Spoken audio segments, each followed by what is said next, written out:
हरिओम हरिओम। सभी माताओं और प्रभुओं को हरे कृष्णा हरि ओम। हम लोग आप लोग कैसे हैं?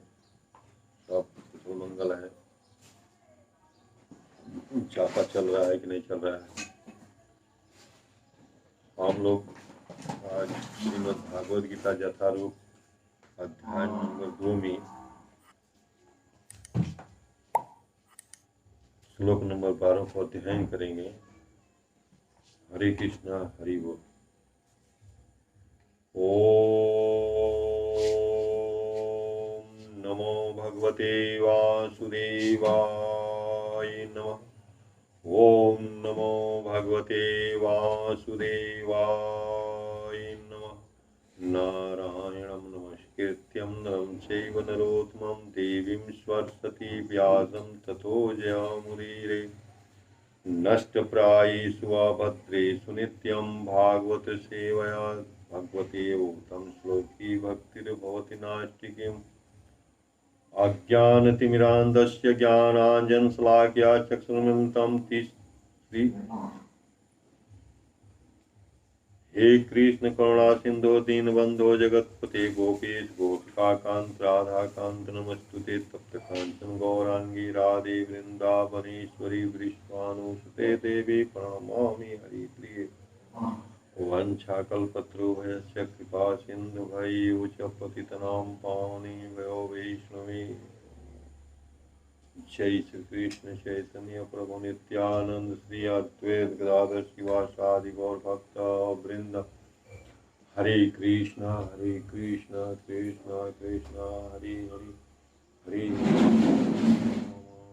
राम हरे हरे। जय जय श्री जगन्नाथ बलदेव सुभद्रा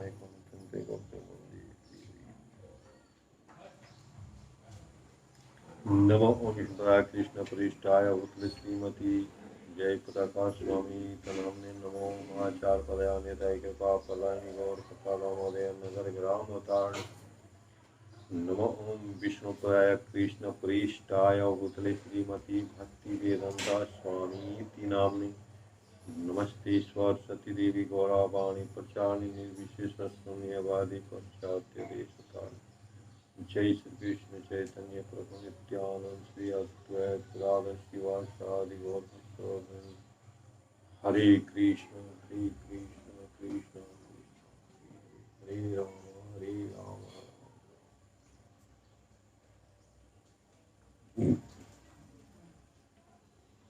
हम लोग श्रीमद् भागवत गीता यथारूप का अध्ययन कर रहे हैं और अध्याय नंबर 2 है गीता का सार और श्लोक नंबर 12।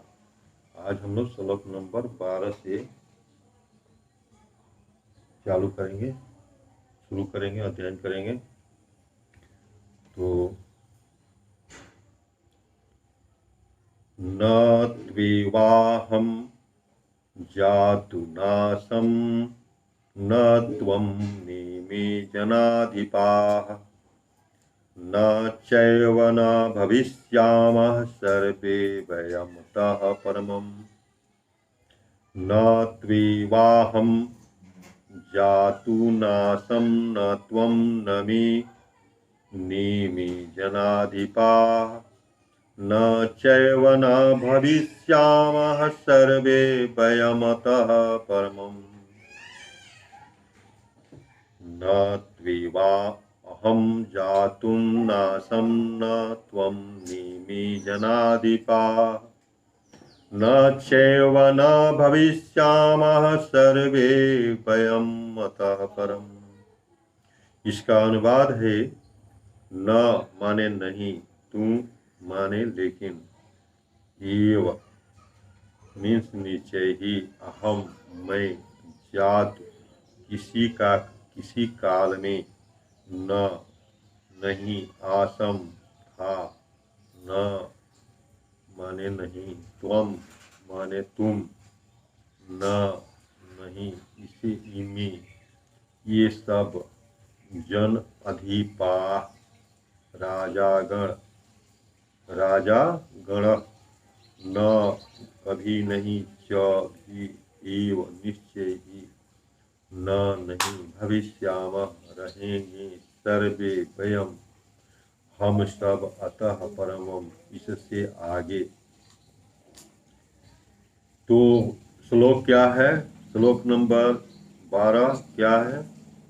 न त्वेव अहम जातु नासं न त्वं नेमे जनाधिपा, न चैव न भविष्यामः, सर्वे वयमतः परमम्। ऐसा कभी नहीं हुआ कि मैं न रहा हूँ या तुम न रहे हो, अथवा ऐसे ये समस्त राजा न रहे हों, और न ऐसा है कि भविष्य में हम लोग नहीं रहे हों। भगवान क्या बोल रहे हैं? भगवान बोल रहे हैं कि ऐसा कभी, यानी कि ऐसा कभी नहीं हुआ, ऐसा अभी तक कभी नहीं हुआ कि तुम न रहे हो, यानी कि पीछे जन्मों में, अथवा ये सब राजा न रहे हों। ये जितने आगे सामने राजाएं दिख रहे हैं, ये सब नहीं रहे हो। ऐसा न ऐसा है कि भविष्य में हम लोग नहीं रहेंगे, ऐसा भी नहीं है कि भविष्य में भी हम लोग नहीं रहेंगे, ऐसा कभी नहीं होगा। तो इस श्लोक का तात्पर्य का शिला प्रभुपाद जी बता रहे हैं, वेदों में, कठोपनिषद में तथा श्वेताश्वर उपनिषद में भी कहा गया है कि जो श्री भगवान असंख्य जीवों के कर्म तथा कर्म फल के अनुसार उनकी अपनी अपनी परिस्थितियों में पालक हैं, वही भगवान अंश रूप में हर जीव के हृदय में वास कर रहे हैं। कौन है? यानी कठोपनिषद में भी है इसका उल्लेख।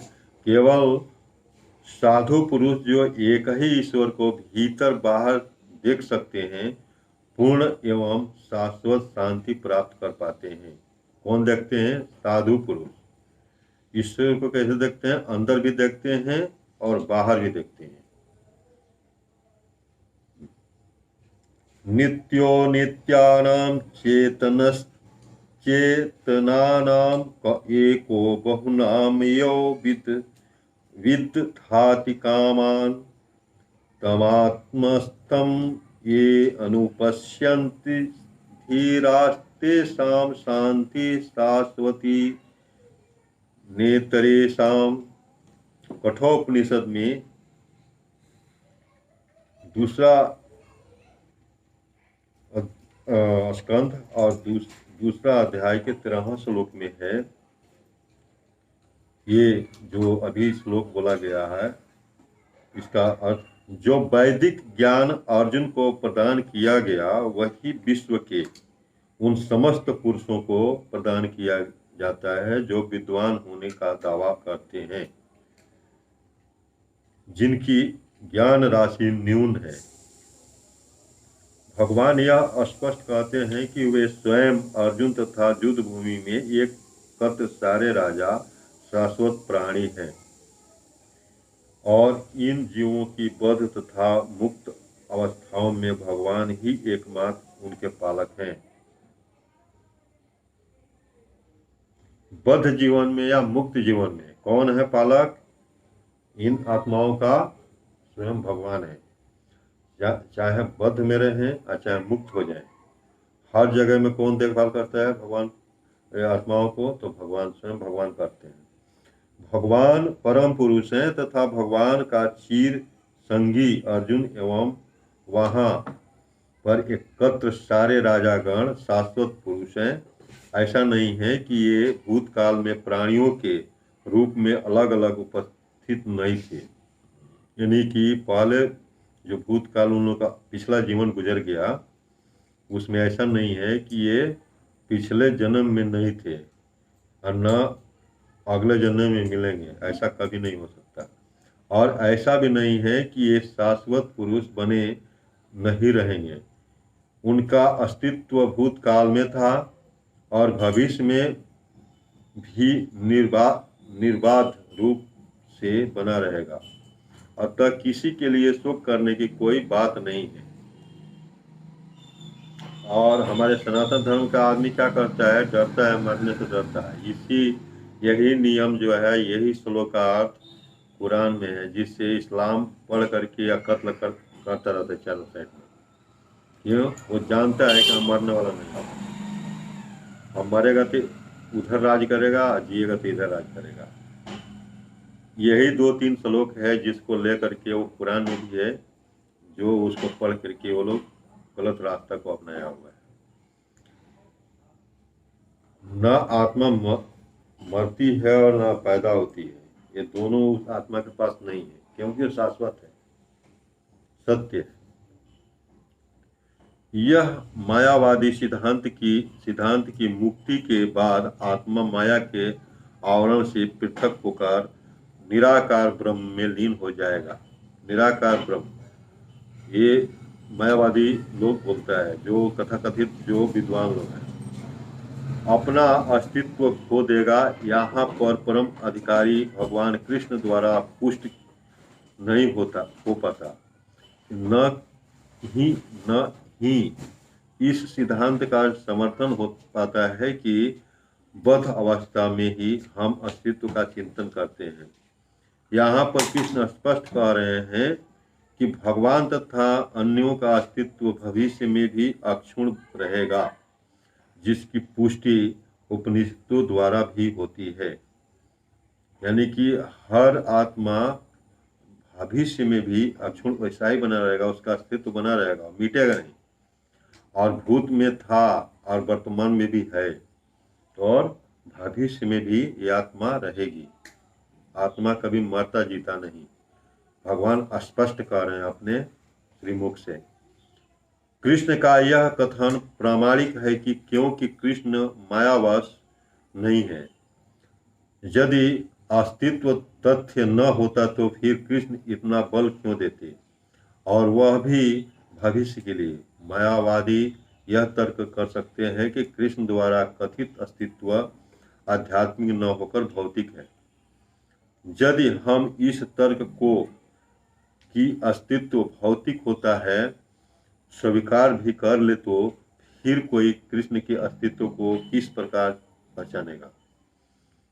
कृष्ण भूतकाल में भी अपने अस्तित्व की पुष्टि करते हैं और भविष्य में भी अपने अस्तित्व की पुष्टि करते हैं। उन्होंने अपने अस्तित्व की पुष्टि कई प्रकार से की है। निराकार ब्रह्म उनके अधीन घोषित किया जा चुका है। किसके अधीन घोषित किया जा चुका है? जिस निराकार ब्रह्म को अन्य विद्वानों ने और अन्य सन्यासियों ने निराकार ब्रह्म को मान करके पूजा करते हैं, वो भी कौन है? भगवान स्वयं कृष्ण है। कृष्ण सदा सर्वदा अपना अस्तित्व बनाए रख रहे हैं। यदि उन्हें सामान्य चेतना वाले सामान्य व्यक्ति के रूप में माना जाता है, तो प्रमाणिक शास्त्र के रूप में उनकी भगवत गीता की कोई महत्ता नहीं होगी। एक सामान्य व्यक्ति मनुष्यों के 4 अवगुणों के कारण श्रवण करने योग्य शिक्षा देने में असमर्थ रहता है। गीता में ऐसे साहित्य से ऊपर है। गीता ऐसे साहित्य से ऊपर है। ऐसे साहित्य से ऊपर है।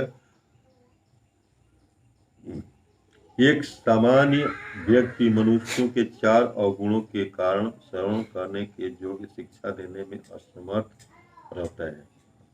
कोई भी सांसारिक ग्रंथ गीता की तुलना नहीं कर सकता। जितने हैं संसार में, जितना भी ग्रंथ, जितना भी उपनिषद, जितना भी वेदांत जो भी है, इसका बराबर नहीं कर सकता। कोई भी संसारी ग्रंथ गीता की तुलना नहीं कर सकता। श्री कृष्ण को सामान्य व्यक्ति मान लेने पर गीता की सारी महत्ता जाती रहती है। मायावादियों का तर्क है कि इस श्लोक में वर्णित द्वैत लौकिक है और शरीर के लिए प्रयुक्त हुआ है, इसके पहले वाला श्लोक में ऐसी देहात्म बुद्धि की निंदा नहीं की गई है। एक बार जीवों की देहात्म बुद्धि की निंदा करने के बाद यह कैसे संभव है कि कृष्ण पुनः शरीर पर उसी व्यक्ति को दोहराते हैं। अतः यह अस्तित्व आध्यात्मिक आधार पर स्थापित है। जितना अस्तित्व है आत्मा का, परमात्मा का, किसके ऊपर आधारित है? अध्यात्म के ऊपर। और इसकी पुष्टि रामानुजाचार्य तथा अन्य आचार्यों ने भी की है। गीता में कई स्थलों पर इसका उल्लेख है कि यह आध्यात्मिक अस्तित्व केवल भगवत भक्तों द्वारा ज्ञेय है। जो लोग भगवान कृष्ण का विरोध करते हैं उनकी इस महान साहित्य तक पहुंच नहीं हो पाती। जो लोग घृणा करते हैं, भगवान को नहीं चाहते हैं, नहीं मानते हैं, कृष्ण को से ये करते हैं, कृष्ण को भगवान नहीं मानते हैं, वो लोग गीता के ज्ञान तक नहीं पहुंच पाते हैं। अब भक्तों द्वारा गीता के उपदेशों को समझने या प्रयास मधुमक्खी द्वारा मधु पात्र चाटने के सदृश है। क्या बोलते हैं भगवान कि अज्ञानी लोगों को, जैसे जिसके पास ज्ञान नहीं है कि भगवान कौन है और भगवान के बारे में उल्टा सीधा बोलना और उनके को नहीं पहचानना और फिर उनका भक्ति करना, तो ये उन लोगों को उसी के सदृश है जैसे कि एक कोई बाटल में मधु रखा हुआ है और उसको बंद कर दिया गया है। देख रहा है कि मधु है, लेकिन बाहर से मधुमक्खी चाट रही है, उसका स्वाद ले रही है, लेकिन उससे कोई फायदा नहीं है क्योंकि वो अंदर पड़ा है। पात्र को खोले बिना मधु को नहीं चखा जा सकता। इसी प्रकार भगवद गीता के रहस्यवाद को केवल भक्त ही समझ सकते हैं, अन्य कोई नहीं। जैसा कि इसके चतुर्थ अध्याय में कहा गया है, नहीं गीता का स्पर्श ऐसे लोग कर पाते हैं जो भगवान के अस्तित्व का ही विरोध करते हैं। जैसे बहुत लोग हैं कि भगवान का अस्तित्व को ही नकारते हैं। ऐसे जो व्यक्ति है ये श्रीमद् भागवत गीता के ज्ञान तक नहीं पहुंच पाते हैं। अतः मायावादियों द्वारा गीता की व्याख्या मानो समग्र सत्य का सारांश भ्रामक निरूपण है। भगवान चैतन्य ने मायावादियों द्वारा की गई गीता की व्याख्याओं को पढ़ने का निषेध किया गया है और चेतावनी दी है कि कोई इसे मायावादी दर्शन को ग्रहण करता है वह गीता के वास्तविक रहस्य को नहीं जान पाएगा ना, क्योंकि उसके अंदर जिज्ञासा नहीं है ना भगवान से मिलने। वो कितना भी पढ़ेगा तो उसको ज्ञान प्राप्त नहीं हो पाएगा, समझ पाने में असमर्थ रहता है। यदि अस्तित्व का अभिप्राय अनुभवगम्य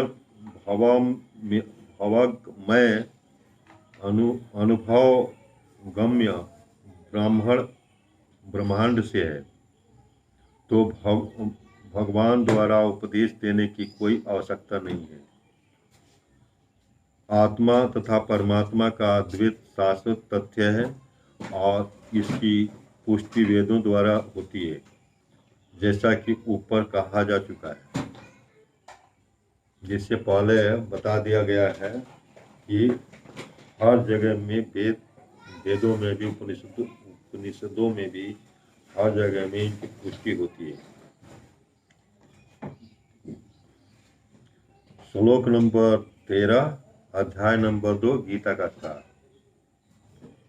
देहिनो अस्मिन् यथा देहे कौमारं यौवनं जरा तथा देहांतर प्राप्ति धीरस्तत्र न मोहयत। जिस प्रकार शरीरधारी आत्मा इस वर्तमान शरीर से बाल्य अवस्था में से तरुण अवस्था में और फिर वृद्धा अवस्था में निरंतर अग्रसर होता रहता है, उसी प्रकार मृत्यु होने पर आत्मा दूसरे शरीर में चला जाता है। धीर व्यक्ति ऐसा परिवर्तन से मोह को प्राप्त नहीं होता। जो व्यक्ति के पास ज्ञान है उससे वो व्यक्ति इससे वो कभी घबराता नहीं है। इसका तात्पर्य में क्या लिखा गया है? प्रत्येक जीव एक व्यष्टि आत्मा है। वह प्रति क्षण अपना शरीर बदलता रहता है, कभी बाल काल के रूप में, कभी युवा तथा कभी वृद्ध पुरुष के रूप में, तो कभी आत्मा वही रहता है, उसमें कोई परिवर्तन नहीं होता।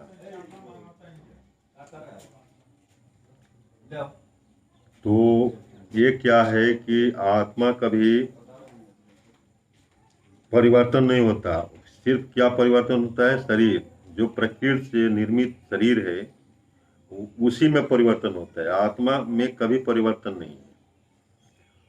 अंततोगत्वा एक शरीर बदल कर दूसरे शरीर में देहांतरण कर जाता है, और चूंकि अगले जन्म में इसको शरीर मिलना अवश्यम भावी है, चाहे वह शरीर आध्यात्मिक हो या भौतिक। अतः अर्जुन के लिए न तो भीष्म न ही द्रोण के लिए शोक करने का कोई कारण था, अपितु उसे प्रसन्न होना चाहिए था कि वे अपने पुराने शरीरों को बदलकर नए शरीर ग्रहण करेंगे और इस तरह वे नई शक्ति प्राप्त करेंगे। ऐसे शरीर परिवर्तन से जीव में किए कर्मों के अनुसार नाना प्रकार के सुखोपभोग का, कष्टों का लेखा हो जाता है।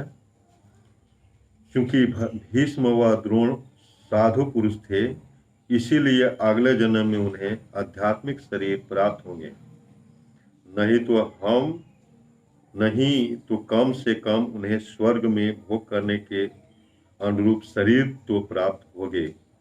अतः दोनों ही दशाओं में शोक का कोई कारण नहीं है। क्या बोल रहे हैं श्रील प्रभुपाद? बोल रहे हैं कि किसी भी दशा में वो चाहे इधर रहें, चाहे उधर रहें, चाहे मर के जाए, यानी शरीर, आत्मा तो मरता नहीं है, आत्मा कभी भी किसी कीमत पर नहीं मर सकता, तो चाहे इधर रहे चाहे उधर रहे, कहीं भी वो सुख भोगेंगे, क्योंकि आध्यात्मिक पुरुष हैं वो लोग। अतः दोनों ही दशाओं में शोक का कोई कारण नहीं है। जिस मनुष्य को व्यष्टि आत्मा, परमात्मा तथा भौतिक आध्यात्मिक प्रकृति का पूर्ण ज्ञान होता है, वह धीर कहलाता है। ऐसा मनुष्य कभी भी शरीर परिवर्तन द्वारा ठगा नहीं जाता। आत्मा के एकात्मवाद का मायावादी सिद्धांत मान्य नहीं हो सकता, क्योंकि आत्मा की इस प्रकार विखंडन से परमेश्वर विखंडनीय या परिवर्तनशील हो जाएगा, जो परमात्मा के अपरिवर्तनीय होने के सिद्धांत के विरुद्ध होगा। क्योंकि यदि आत्मा परिवर्तन होता है तो भगवान भी परिवर्तन हो गए, यानी कि आत्मा जब परिवर्तन होता है तो भगवान भी परिवर्तनीय होंगे, अभी चेंज होते रहेंगे, ऐसा हो जाएगा। यदि ये सिद्धांत जो पाखंडियों का सिद्धांत है, वो सिद्धांत के स्वरूप हम लोग सोचेंगे, तो यदि आत्मा परिवर्तन करता है, आत्मा मरता है, तो भगवान के ऊपर ये लागू होगा, क्योंकि भगवान से ही आत्मा आती है, भगवान का ही अंश आत्मा है।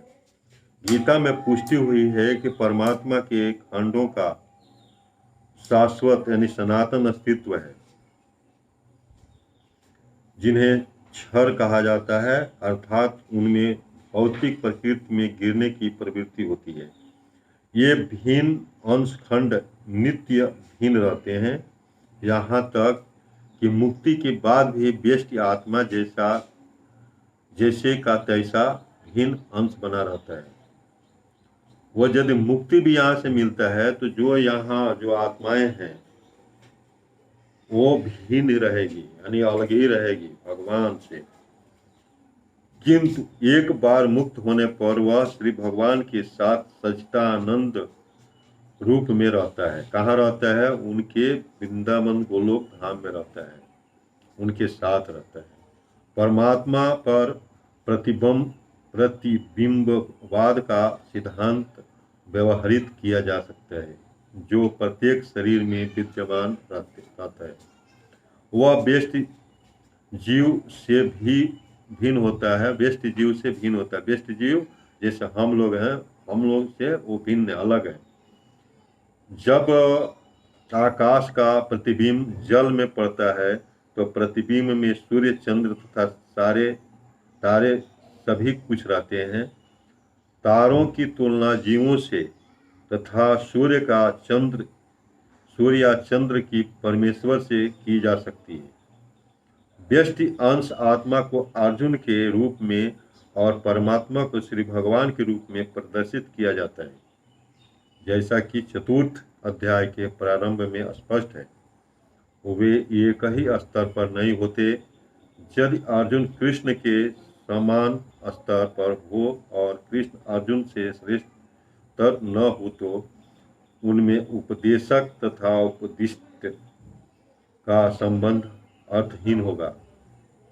यदि ये दोनों माया द्वारा मोहित होते हैं तो एक को उपदेशक तथा दूसरे को उपदिष्ट होने की कोई आवश्यकता नहीं। ऐसा उपदेश व्यर्थ होगा, क्योंकि माया के चंगुल में रहकर कोई भी प्राणी उपदेशक नहीं बन सकता।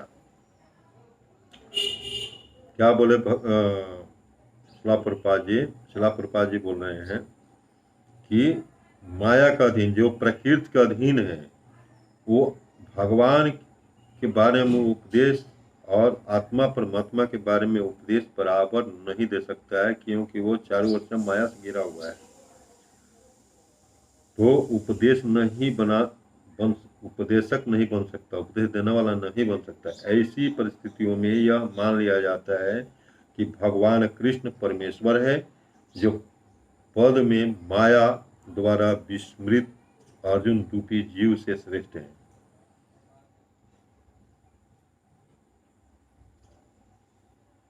अर्जुन रूपी जीव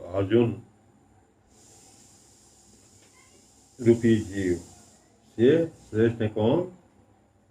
श्री कृष्ण। तो हम लोग अभी यहाँ पर इसको स्थगित करेंगे और कल फिर हम लोग अध्ययन करने का प्रयास करेंगे जैसे टाइम मिलेगा। तो हरे कृष्णा, हरि बोल सभी लोगों के लिए। ओम नमो भगवते वासुदेवाय नमः। ओम नमो भगवते वासुदेवाय नमः। ओम नमो भगवते वासुदेवाय। जय जय श्री कृष्ण। हरे कृष्ण कृष्ण कृष्ण हरे हरे, हरि ओम हरि।